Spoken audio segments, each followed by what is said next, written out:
A flight attendant's careless act destroys a passenger's cherished bag. What she doesn't know is that this ordinary traveler holds the power to change everything. When respect costs, nothing but arrogance demands a price. Sometimes justice arrives at 30,000 feet. In the pristine cabin of Flight 447, the scent of leather seats mixed with recycled air as passengers settled into their journey. The overhead bins clicked shut one by one, a rhythm as familiar as breathing to those who worked these aisles. At seat 12B, a young black woman named Michelle sat quietly, her fingers resting on a worn leather messenger bag that looked like it had traveled through decades. Not just destinations. The bag was simple, brown leather aged to a warm patina, with brass buckles that had lost their shine years ago. But Michelle held it like it contained the world. "Ma'am, that needs to go overhead." The flight attendant's voice was sharp, practiced in the art of polite dismissal. Her name tag read Cheryl, and her smile never quite reached her eyes as she gestured impatiently at the bag. "I'd prefer to keep it with me," Michelle said softly, her voice carrying the kind of calm that comes from choosing battles wisely. "It's delicate." Cheryl's eyebrow arched. She'd seen this before. Passengers who thought their belongings were somehow more special than everyone else's. Company policy. All personal items must fit under the seat or go in the overhead bin. "That bag is too large." "I understand, but, ma'am." Cheryl's tone sharpened like ice cracking. "We have a schedule to keep. Either you put it overhead, or I'll have to do it for you." Michelle hesitated, her fingers tightening on the leather strap. Around them, other passengers shifted uncomfortably, some glancing up from their phones, others suddenly very interested in the safety card. The tension was thick enough to cut. "Please be careful with it," Michelle finally said, reluctantly handing over the bag. Cheryl snatched it with barely concealed irritation. She turned toward the overhead bin, but in her haste, or perhaps her indifference, she misjudged the angle. The bag caught on the edge of the bin's frame. There was a sharp ripping sound that made Michelle's heart stop. The leather tore. Not a small tear, but a jagged gash that split the front pocket wide open, exposing yellowed papers, photographs, and what looked like formal documents inside. "Oh?" Cheryl's voice was flat, devoid of real concern. "Well, it was already old anyway. Should probably get a new one." She shoved the damaged bag into the bin and slammed it shut before Michelle could protest. Michelle sat frozen, her face carefully neutral, even as something flickered behind her eyes. Something that looked like pain mixing with something harder, something sharper. "Excuse me," Michelle said, her voice still soft but with an edge now. "That bag was important to me. I'd like to file a complaint." Cheryl barely glanced back. "Fill out a form online after your flight. We don't handle that kind of thing in the air." She moved down the aisle, already dismissing the incident from her mind. What Cheryl didn't see was the elderly man in seat 12A, Michelle's father, whose weathered hands had gripped the armrest so tightly his knuckles went white. What she didn't notice was the way his jaw clenched, or how his eyes, sharp despite his 70 years, followed her every move with the focus of someone making calculations. What no one on that plane knew was that the bag Cheryl had so carelessly destroyed contained more than memories. It held the original documents from a small aviation company founded in 1952, a company that had started with one crop-dusting plane and a dream. The company that had been built by Michelle's grandfather's hands, grown by her father's vision, and was now, quietly, one of the most successful black-owned aviation businesses in the country. And what they definitely didn't know was that Gerald Morrison, the unassuming man in 12A, had spent the last 3 months in quiet negotiations with the parent company that owned this very airline. The deal wasn't closed yet. The ink wasn't dry, but it was about to be. As the plane leveled off at cruising altitude, Gerald pulled out his phone. His fingers, still steady despite his age, typed a message to his legal team. "Accelerate the acquisition. I want it done before we land." Michelle glanced at her father, concern in her eyes. He patted her hand gently and whispered something only she could hear. "Your grandfather's legacy won't be disrespected.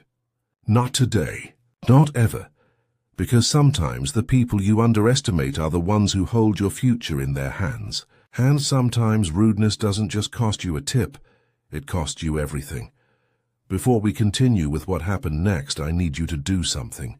If stories about dignity, respect, and justice matter to you, if you believe that every person deserves to be treated with basic human decency, regardless of how they look or what they carry, then hit that subscribe button right now. This channel is dedicated to sharing real stories of overlooked people who changed everything. And here's my question for you.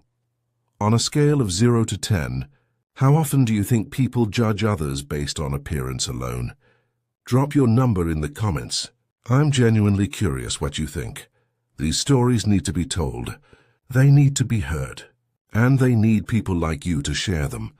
So stick with me, because what happens next will restore your faith in accountability.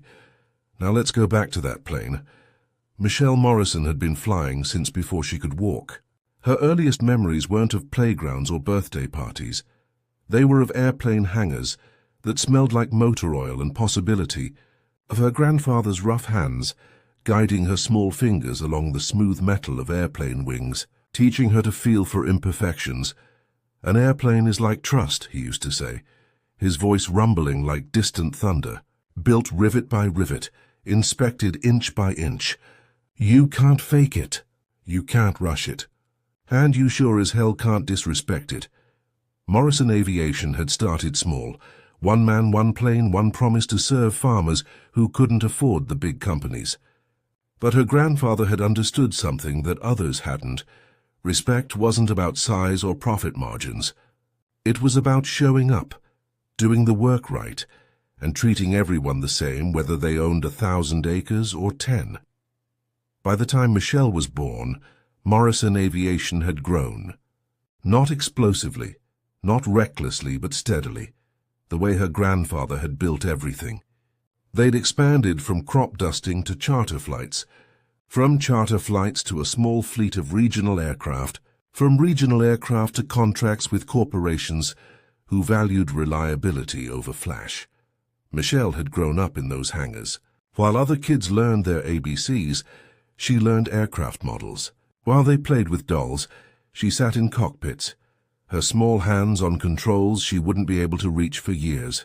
Her grandfather would sit in the co-pilot seat, telling her stories about the early days, about doors slammed in his face because of the color of his skin, about banks that wouldn't give loans, about customers who refused to believe a black man could fly their precious cargo.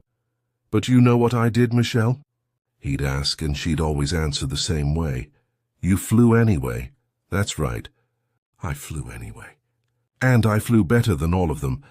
The leather bag, the one now torn and shoved in an overhead bin, had been his. It was the first thing he'd bought when the company finally turned a profit. Back in 1955. He'd carried it every day for 40 years, until the day he died with Michelle, then just 22. Holding his hand. "Keep this," he'd whispered, his voice barely audible. "Every document in here tells a story. Every receipt, every contract, every letter. This is proof that we built something that matters. Don't ever let anyone make you forget that." Michelle had kept it.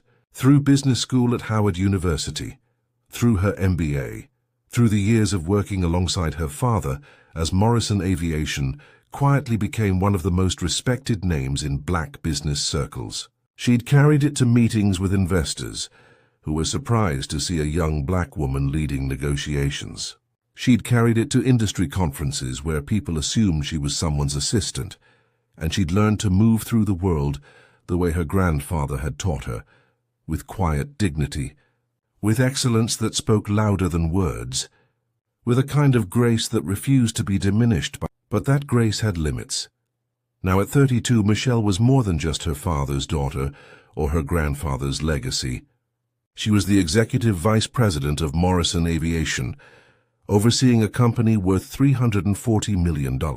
She held 2 patents on fuel efficiency systems. She'd been featured in Forbes' Under 40 list and Black Enterprise's most powerful executives, but you'd never know it from looking at her. She dressed simply.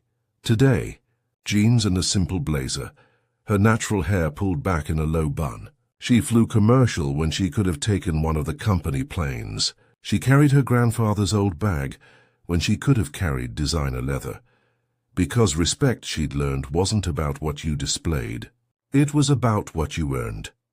As Flight 447 continued its journey, Michelle sat quietly, her eyes closed but her mind racing. She thought about all the times she'd been underestimated, the investor who'd asked if she was there to take notes, the CEO who'd tried to negotiate with her father while she sat right there in the meeting. The countless moments of being looked through rather than seen, she'd handled them all with grace. She'd let her work speak. She'd risen above. But this careless destruction of something that mattered, followed by dismissive indifference, this felt different. This wasn't business. This was personal. 3 rows behind, Cheryl continued her service, completely unaware that she'd just made the most expensive mistake of her career. She moved mechanically through the beverage cart routine, her mind already on the layover in Miami, on the dinner plans she'd made, on anything but the passenger in 12B whose bag she'd damaged. If she'd looked closely, if she'd bothered to see, she might have noticed the quality of Michelle's watch, the cut of her blazer, the confidence in her posture, even in silence.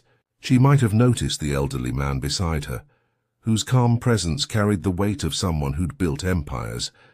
But Cheryl didn't look. People like her rarely did.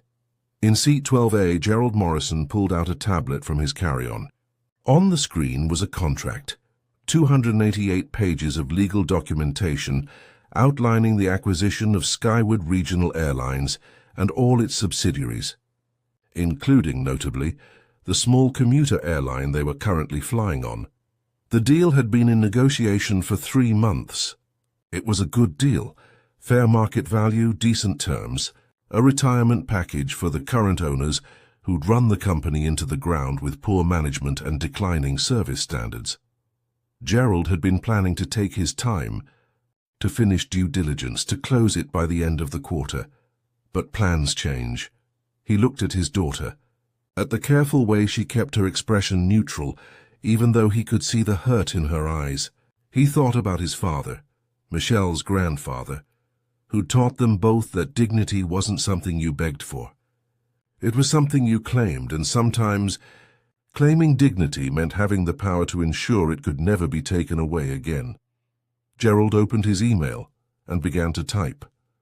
An hour into the flight, the cabin had settled into the usual rhythm, the hum of engines, the rustle of magazines, the occasional ding of the seatbelt sign. Cheryl moved through the aisle with practiced efficiency, her smile automatic, her attention elsewhere. She'd already forgotten about seat 12B, but seat 12B hadn't forgotten about her. Michelle had tried to let it go. She'd closed her eyes, practiced the breathing exercises her therapist had taught her for moments like these. She'd reminded herself that anger was a choice, that she could choose grace, that not every battle needed to be fought. But every time she thought about her grandfather's bag, about the papers inside that documented his first contract, the photograph of him standing proudly beside his first plane, the handwritten notes in the margins where he'd calculated fuel costs and dreamed bigger, something inside her refused to settle. That bag had survived decades. It had traveled through the Jim Crow South, when her grandfather had to plan his routes around which airports would serve him. It had been there for every milestone, every triumph, every moment that proved his worth in a world determined to deny it. And it had been destroyed in seconds by someone who couldn't be bothered to care. "Miss?" Michelle's voice was quiet but clear. Cheryl turned, her professional smile already in place. "Yes, what can I get you?" "I'd like to speak with you about the bag." The smile tightened almost imperceptibly. "As I said, you'll need to file a claim online. I can't help you with that in the air." "I understand that's your policy," Michelle said, her tone still calm. But the bag you damaged contains irreplaceable documents. Historical documents related to my family business.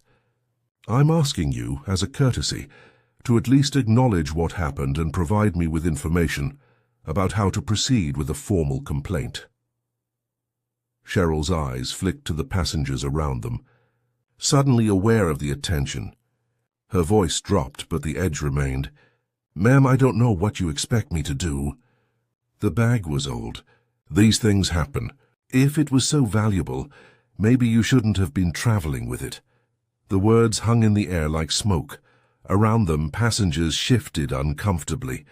A businessman in 11C looked up from his laptop, frowning.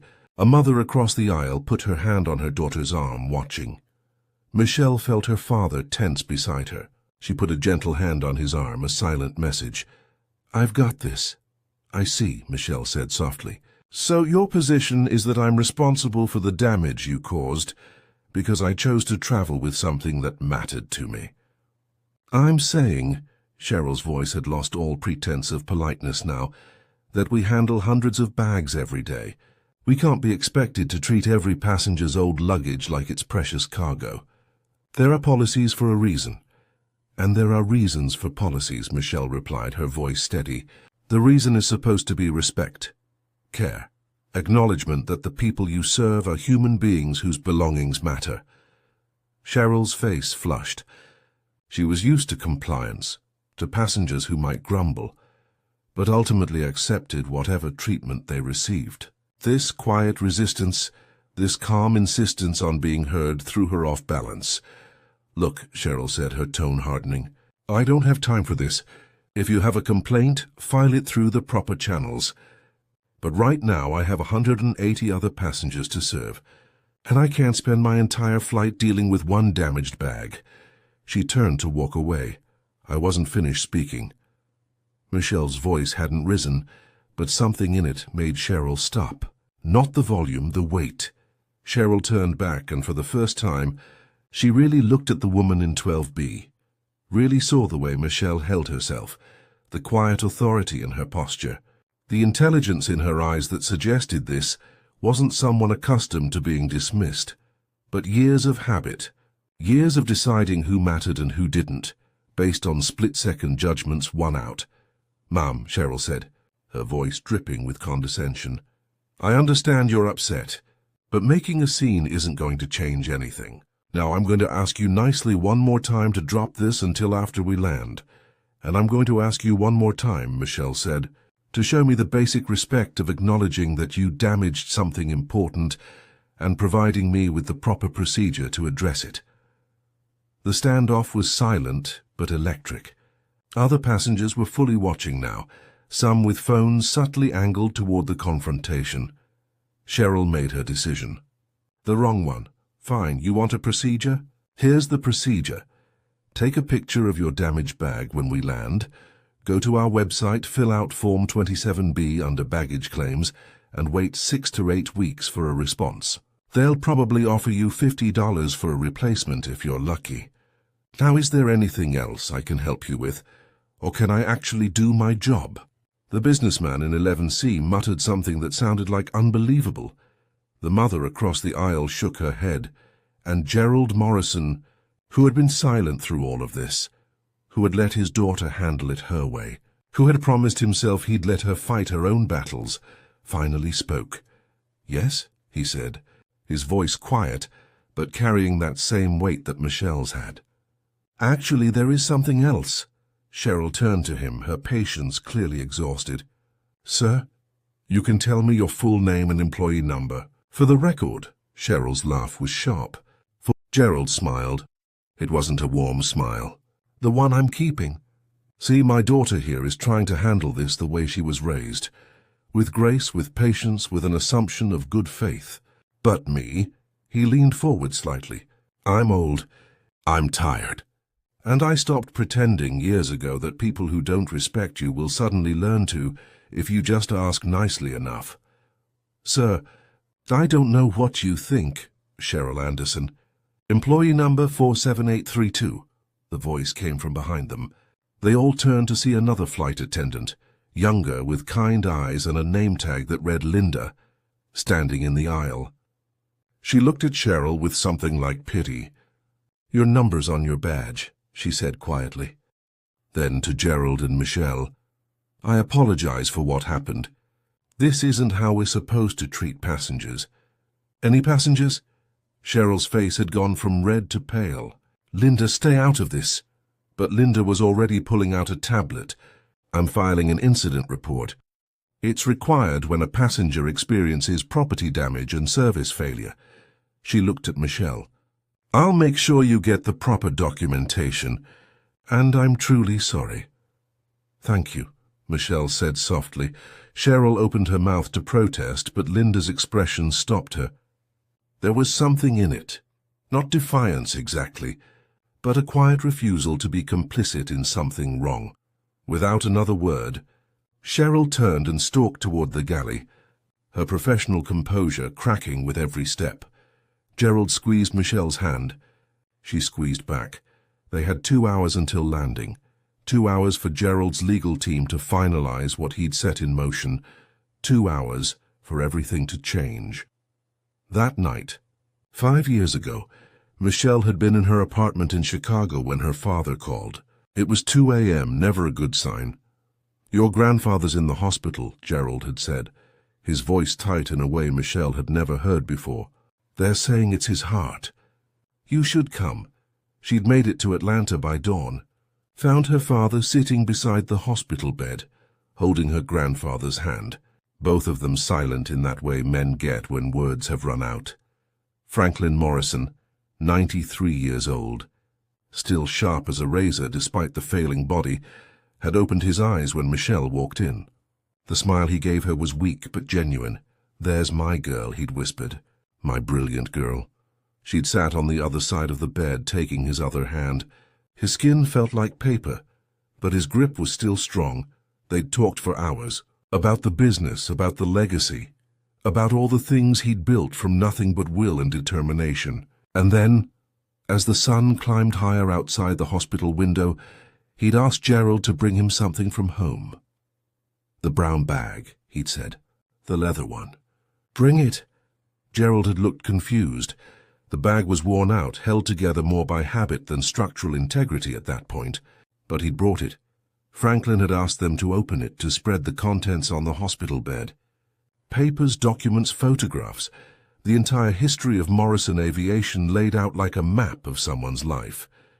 "This," Franklin had said, touching a yellowed receipt, "is from the first $1,000 I ever made.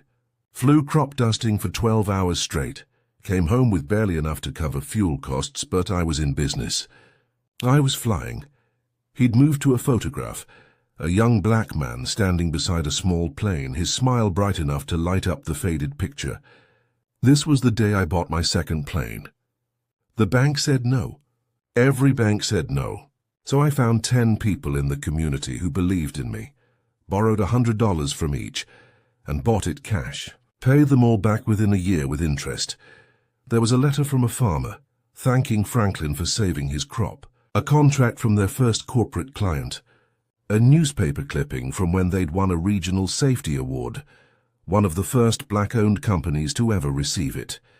Every piece of paper in this bag, Franklin had said, his breathing labored now, tells the story of someone who was told he couldn't, who was told he shouldn't, who was told his place wasn't in the sky.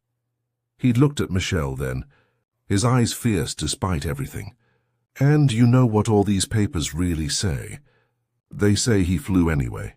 They say he built something that mattered. They say he proved that respect isn't given. It's earned and then it's demanded." Michelle had been crying by then, unable to stop. "I'm leaving this to you," Franklin had said. "Not the business. That's your daddy's until he's ready to pass it to you. But this bag, these papers, this proof that we were here, that we mattered, that we built something beautiful in a world that didn't want us to. Grandpa—" "No, let me finish." He'd gripped her hand tighter. "You're going to face people who don't see you, who look right through you because of how you look, how old you are, what they assume about you. And some days you're going to be tired. Some days you're going to wonder if it's worth it. He tapped the bag. That's when you open this. You look at these papers. You remember that your grandfather flew when they said black men couldn't, that he built when they said black men shouldn't, that he thrived when they said black men wouldn't. And then, he'd said, his voice getting softer, you fly anyway. Franklin Morrison had died 3 hours later, with his son and granddaughter beside him, with his life's work spread out on the hospital bed like evidence of a beautiful rebellion. Michelle had kept the bag. She'd had it restored by a master craftsman who'd reinforced the seams, replaced the lining, treated the leather with oils that would help it last another 70 years. But she'd insisted he keep every mark, every scratch, every sign of age. Those weren't flaws. They were proof she'd carried it everywhere. To board meetings where she was the youngest person in the room and the only woman. To negotiations where people assumed she was an assistant, until she started speaking in aircraft specifications and profit margins that made their heads spin. To industry conferences where she'd won awards that her grandfather never lived to see, but somehow she felt he knew about anyway. The bag was her reminder, her talisman, her connection to a man who taught her that dignity wasn't about never being disrespected. It was about never letting that disrespect define you. And now, at 35,000 feet, in a plane owned by a company that would soon belong to her father, a flight attendant who didn't know any better had torn that connection apart.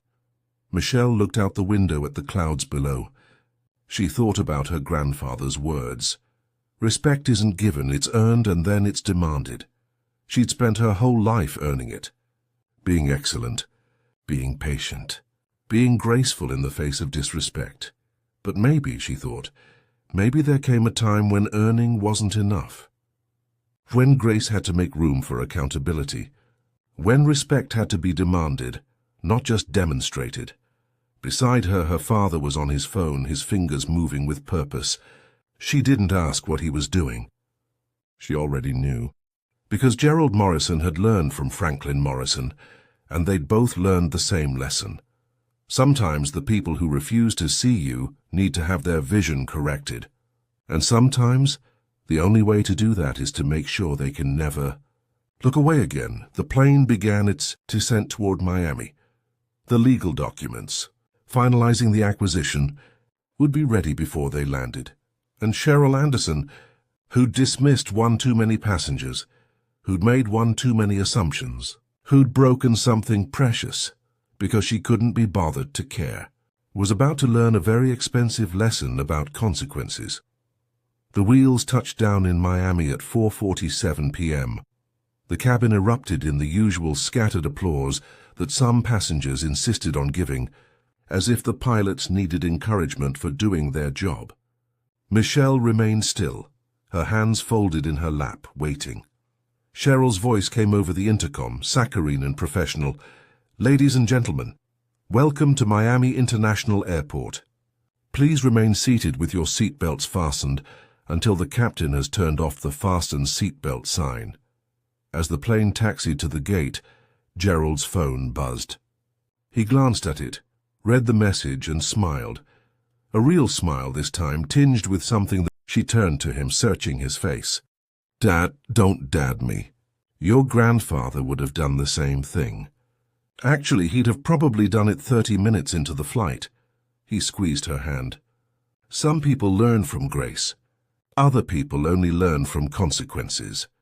I've spent 50 years figuring out which is which." The seatbelt sign dinged off. Passengers began their chaotic scramble for overhead bins. Suddenly, in a hurry, after sitting patiently for 3 hours, Cheryl opened the bin above row 12. Michelle's damaged bag was right where she'd shoved it, the torn leather a stark reminder of casual cruelty. Cheryl pulled it out without looking at it, thrust it toward Michelle.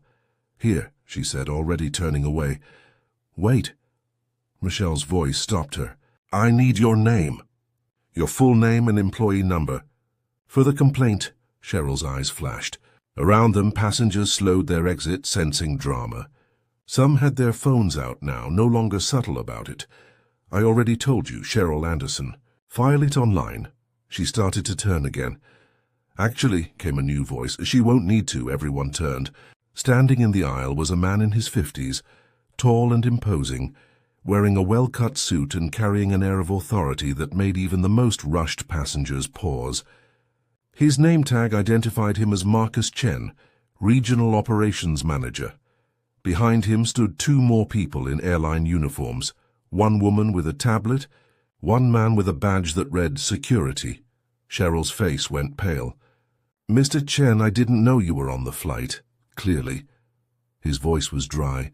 "Ms. Anderson, I'm going to need you to come with me. We have some things to discuss. In private. I was just doing my job, but we'll talk about that. Now, please." Cheryl looked around wildly, as if seeking support, but found only carefully neutral faces, and a few passengers who looked actively pleased at this turn of events. She followed Mr. Chen down the aisle, her shoulders rigid with barely contained panic. Linda, the flight attendant who'd tried to help earlier, approached Michelle as the plane continued emptying. "I'm so sorry about what happened. That's not who we are, or who we should be. Thank you for speaking up," Michelle said sincerely. "That took courage." Linda shook her head. "It took basic decency, which apparently is harder to find than it should be." She hesitated. "For what it's worth, I submitted a full incident report, with witness statements. Your complaint won't just disappear into the system. I appreciate that." As Michelle and Gerald made their way through the airport, Gerald's phone buzzed again. He answered it, listened, said, "Perfect. Send me the final signatures," and hung up. "What did you do?" Michelle asked, though part of her already knew. "What I should have done 3 months ago." "We finalized the acquisition." Michelle stopped walking. "Dad, tell me you didn't buy an entire airline because a flight attendant was rude." Gerald's eyes were steady. "I didn't buy an airline because a flight attendant was rude. I bought an airline because for the last 3 quarters, they've had declining service ratings, increasing customer complaints, and a corporate culture that clearly doesn't value respect or accountability. The incident with Cheryl was just confirmation that my initial assessment was correct. That's a $250 million confirmation. That's a $250 million investment in something that matters." He stopped, turned to face her fully. "Michelle, your grandfather built our company on one principle: treat people right and everything else follows. This airline forgot that, or never knew it. Either way, they need new leadership. And you're going to provide that. We are. You and me. Because Morrison Aviation isn't just about planes and contracts. It's about proving that doing business with integrity isn't just possible. It's profitable."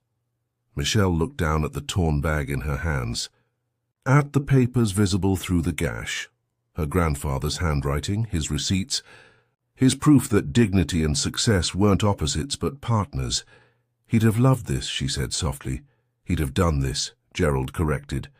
"And then he'd have made sure every employee understood exactly why it happened." They continued through the airport. Behind them, in a closed office, Cheryl Anderson was having the worst meeting of her professional life. Within an hour, she'd be placed on unpaid suspension pending investigation. Within a week, she'd be terminated, not just for the incident with Michelle, but for a pattern of similar complaints that had been documented but never seriously addressed. The airline, soon to be Morrison Aviation's newest subsidiary, would undergo a complete cultural overhaul. New training programs emphasizing dignity and respect, new hiring practices, new accountability measures, a new mission statement that put people first. Even before profits, it would take months. It would cost millions, and it would work. But all of that was still to come.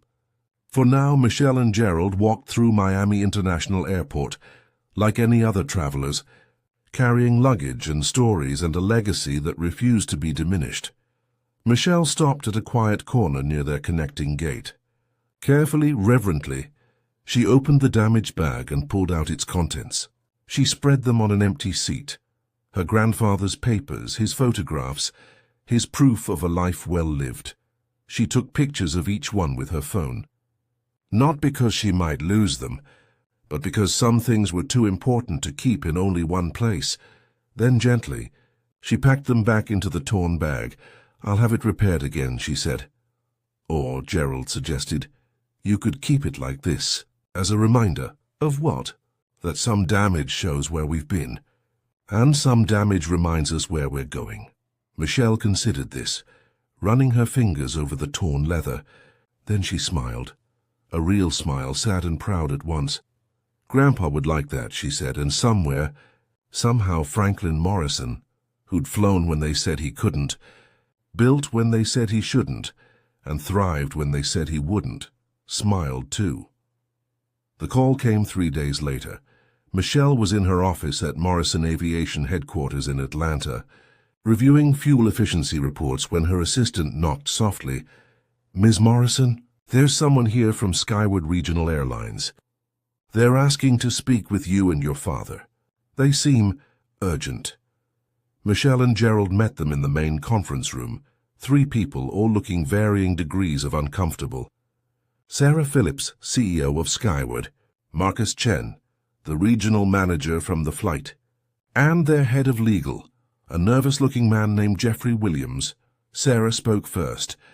"Mr. Morrison, Ms. Morrison, thank you for seeing us. I want to start by offering our deepest apologies for what happened on Flight 447. Gerald's expression was neutral. "I appreciate that, but apologies are just words. I'm more interested in what you're doing about it." "We've conducted a full investigation," Marcus said. "Cheryl Anderson has been terminated. We've also identified several systemic issues in our training and accountability processes that allowed this kind of behavior to persist. We're implementing new protocols." "You're implementing them?" Michelle interrupted gently. "Or you were implementing them before you learned about the acquisition?" The silence was telling. Sarah cleared her throat. "We learned about the Morrison Aviation acquisition 2 days ago. Our parent company finalized the paperwork before informing us, which I'll admit came as a shock." "I imagine it did," Gerald said mildly. "But," Sarah continued, "that doesn't change the fact that what happened was unacceptable. We failed you as a passenger, Ms. Morrison. We failed in our basic duty of care and respect." "You did," Michelle agreed. "But I wasn't just any passenger." "And that's actually the problem, isn't it?" Sarah looked confused. "I'm not sure I follow." "The problem," Michelle said, leaning forward, "is that I shouldn't have needed to be someone important for what happened to matter. The problem is that my bag shouldn't have needed to contain historically significant documents for its destruction to warrant an apology. The problem is that Cheryl Anderson treated me with disrespect, not because of anything I did, but because of assumptions she made in 5 seconds of looking at me." She paused, letting that sink in. "And the bigger problem," Michelle continued, "is that she'd done it before, to other passengers, other people who didn't have the resources or platform to fight back, people who filed complaints that disappeared into your system, people who just swallowed the disrespect and moved on, because what else could they do?" Sarah's face had gone pale. "Ms. Morrison, I assure you—" "Let me tell you what was in that bag," Michelle said, her voice still calm but carrying weight now. "Documents from 1952, when my grandfather, a black man in Jim Crow America, started an aviation company with one crop-dusting plane and a dream. Photographs of him standing beside aircraft that he bought when banks wouldn't loan him money. Contracts from clients who took a chance on him when the world told them not to." She reached down and pulled out the bag, placing it on the conference table. The torn leather seemed to scream its damage in the fluorescent light. "That bag survived 70 years. It survived an era when my grandfather had to plan his routes around which airports would serve him food. It survived business deals where people wouldn't shake his hand. It survived decades of him proving over and over that respect isn't about the color of your skin. It's about the content of your character and the quality of your work." Michelle's voice cracked slightly, the first show of real emotion. "And it was destroyed in 5 seconds by someone who couldn't be bothered to care. Not because she was evil, not because she was malicious, but because she'd learned, from somewhere, from someone, from a culture that allowed it, that some people's belongings don't matter. That some people don't matter. The room was silent. Gerald spoke then, his voice quiet but firm. When I decided to accelerate the acquisition, it wasn't revenge. It was recognition. Recognition that a company that allows that kind of treatment to persist isn't just failing in customer service, it's failing in basic humanity. And recognition that sometimes the only way to fix a broken culture is to take responsibility for fixing it yourself. He pulled out a folder, slid it across the table. These are the terms of the transition. Morrison Aviation will retain current leadership for 60 days while we conduct a full operational audit. After that, we'll decide who stays and who goes based on one criterion. Do they understand that every passenger, regardless of how they look or what they're wearing or what assumptions you might make, deserves to be treated with dignity and respect? Sarah opened the folder with shaking hands, scanned the documents, looked up with something like relief mixed with resignation. These terms are more generous than we expected. That's because we're not trying to destroy what you've built, Michelle said. We're trying to save it. My grandfather taught me that you don't tear things down just because they're broken. You fix them. You make them better. You show them what they could be. Marcus Chen, who'd been silent through most of this, finally spoke. Ms. Morrison, I was the one who pulled Cheryl from the flight. I've been with Skyward for 8 years, and I've seen the culture problems you're describing. I've tried to address them through proper channels, but... He stopped, frustrated. But you were fighting against inertia, Gerald finished. Against a system that prioritized smooth operations over actual service. Against leadership that responded to problems by minimizing them rather than fixing them. Marcus nodded. I want to be part of the solution, if you'll let me. Michelle and Gerald exchanged a glance. A whole conversation happened in that look, the kind only possible between people who've worked together for years, who trust each other completely. Tell me, Michelle said to Marcus, what would you change?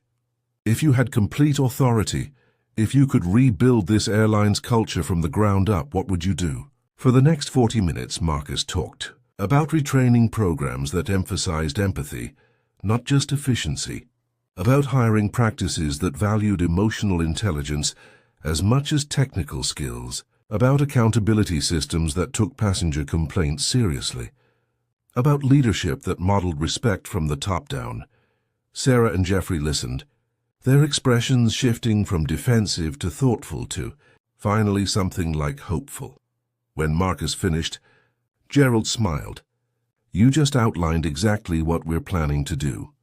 Congratulations, you're now VP of Culture and Operations. You'll report directly to Michelle. Marcus looked stunned. Sir, don't thank me. Thank the passengers you've been trying to protect all these years. Thank the employees who've been doing their jobs with dignity, despite a system that didn't support them. And thank my daughter, whose grandfather taught her that real power isn't about domination, it's about elevation. Michelle stood, walked to the window overlooking the Atlanta skyline. Here's what's going to happen. Over the next 60 days, every employee of Skyward Regional, from pilots to baggage handlers to flight attendants, will go through new training. Not sensitivity training. Not corporate compliance theater. Real training about seeing people, about understanding that everyone who steps on our planes is carrying something, maybe not a 70-year-old leather bag with historical documents, but something.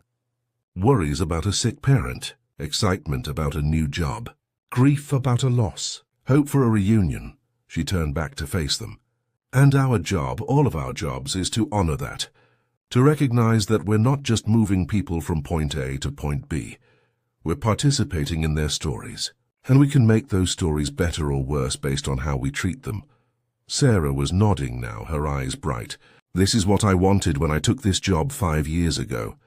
But I got lost in metrics and margins and... She stopped. I failed. As a leader, I failed. Then learn, Gerald said simply. That's what failure is for. Your grandfather failed too, Michelle. Want to tell them about the mechanic? Michelle smiled slightly. When my grandfather first started out, he hired a mechanic who'd been turned down by every other aviation company in Georgia because he was too old. 72 years old, and my grandfather gave him a job. That mechanic worked for us for 15 years, trained a whole generation of younger mechanics, became the best diagnostician in the Southeast. When people asked my grandfather why he hired someone everyone else rejected, he said, because everyone else was looking at his age. I looked at his hands. His hands knew things that books couldn't teach. She looked at Sarah, at Marcus, at Jeffrey. That's what we're asking you to do. Stop looking at surface things, age, appearance, clothing, assumptions. Start looking at people. Really looking. Really seeing. And if you can do that, Gerald added, then Morrison Aviation is going to turn Skyward Regional into the most passenger-focused airline in the country. Not because we're nice, because it's good business. Happy passengers become loyal passengers. Respected employees become excellent employees. Culture isn't soft. It's foundational. The meeting ended with handshakes, with commitments, with the beginning of something that would take months to fully realize, but started in that conference room with acknowledgement and accountability. As Sarah, Marcus and Jeffrey left, Michelle picked up her grandfather's bag, held it gently. You think Grandpa would approve? She asked her father. Gerald was quiet for a moment. Then, I think your grandfather would say that we did exactly what needed to be done. Not with cruelty, not with vengeance, but with the kind of justice that makes things better, not just different. Michelle nodded. Outside the window, planes took off and landed. Morrison Aviation planes. Soon to be Morrison Aviation planes, all of them carrying people with stories, with dignity, with the right to be seen and respected. Her grandfather had started with one plane and a dream. Now they had a fleet. And a mission. And a torn leather bag that would never be the same but somehow mattered more than ever. 6 weeks later, Michelle stood in the main terminal of Atlanta Hartsfield-Jackson International Airport, watching passengers stream past the newly rebranded gates. The Skyward Regional signs were coming down, replaced by fresh Morrison Aviation subsidiary branding. But the real changes weren't visible from the terminal. They were in the training rooms, where flight attendants were learning a new curriculum designed by Marcus Chen and a team of psychologists. Not scripts to memorize, but skills to develop, active listening, empathy, de-escalation, and most importantly, how to see each passenger as an individual with inherent worth. They were in the hiring practices, where applications were now reviewed with names and demographic information removed, in initial screenings, focusing purely on qualifications and responses to scenario-based questions. They were in the accountability systems, where passenger complaints were tracked, analyzed, and addressed, not as annoyances to be minimized, but as data points revealing where the system was failing people. Ms. Morrison. Michelle turned to see Linda, the flight attendant who'd spoken up on Flight 447. She was wearing a new uniform with a different badge, training supervisor. Linda. How's the new role treating you? Linda's smile was genuine. Honestly, it's the job I've wanted for years but never thought I'd get. Training new attendants isn't just about safety procedures and beverage service anymore. We're teaching them to see people. Really see them. That's exactly what we hoped for. And it's working. Linda's eyes were bright. Last week, one of our new hires noticed an elderly passenger struggling with her oxygen equipment. Instead of just calling for a medical professional, she sat with her, learned about her. Turned out she was flying to see her great-grandchildren for the first time in 3 years. Our attendant made sure she got priority deplaning, helped her navigate the airport, even waited with her until her family arrived. Michelle felt her throat tighten. That's beautiful. That's what you've built here, Linda said. A culture where kindness isn't extra, it's expected. Where respect isn't reserved for first class. It's standard for everyone. After Linda left, Gerald appeared beside Michelle. Ready for the ceremony? As ready as I'll ever be. They made their way to Conference Room C, where 50 employees, the first graduating class of the new Morrison Aviation Culture Academy, waited. These were flight attendants, gate agents, customer service representatives, even baggage handlers who'd volunteered for the intensive 6-week program. Marcus Chen was at the podium. When he saw Michelle and Gerald enter, he smiled and gestured them forward. "Ladies and gentlemen," Marcus began, 6 weeks ago this company underwent a transformation, not just in ownership but in mission, and you, all of you, were brave enough to be the first wave of that change. He paused, looked around the room. Some of you were skeptical. Some thought this was just corporate theater, another diversity initiative that would fade as soon as the publicity died down. I know because you told me. And that honesty, that willingness to be real, that's exactly what we needed. Soft laughter rippled through the room. But you stayed. You engaged. You challenged us when our ideas didn't make sense. You shared your own experiences, the passengers who touched you, the moments where you got it right, and yes, the moments where you didn't. You made this program better by being willing to be vulnerable. Marcus stepped aside, gestured to Michelle. And now I'd like to invite someone up who understands vulnerability, someone who experienced firsthand what happens when we fail to see people, Ms. Michelle Morrison. The applause was warm but uncertain. Most of these employees knew the story by now, how an encounter on Flight 447 had catalyzed everything, but they'd never heard it from Michelle herself. She stood at the podium, her grandfather's bag, now carefully repaired but with the scar still visible, resting on the table beside her. "I want to tell you about my grandfather," she began. "For the next 20 minutes. Michelle spoke, not about business principles or customer service metrics, about Franklin Morrison, the man, about the crop duster who became an aviation pioneer, about the nights he came home exhausted but never defeated, about the way he treated everyone, from CEOs to mechanics to the woman who cleaned his office, with the same genuine respect. He used to say that respect costs nothing but pays everything, Michelle said. And I never really understood what he meant until the day my bag was damaged on Flight 447. The room was silent. Some people looked uncomfortable, others curious. "I'm not telling you this to make anyone feel bad," Michelle continued. "I'm telling you because that moment changed everything for me. It wasn't about the bag, though yes, it mattered deeply. It was about the realization that if someone could dismiss my grandfather's legacy so carelessly, how many other people were being dismissed every day? How many passengers were treated as inconveniences instead of individuals?" She picked up the bag, held it so everyone could see the repaired tear. "I kept this scar, not as a reminder of damage, but as a reminder of what's possible when we choose to see damage as an opportunity for repair, when we choose to acknowledge failure and do better." Michelle set the bag down gently. "You've all graduated from this program.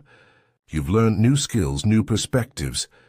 But I want to leave you with one thing that my grandfather taught me. The most important thing you can do in this job isn't about efficiency or speed or following protocols.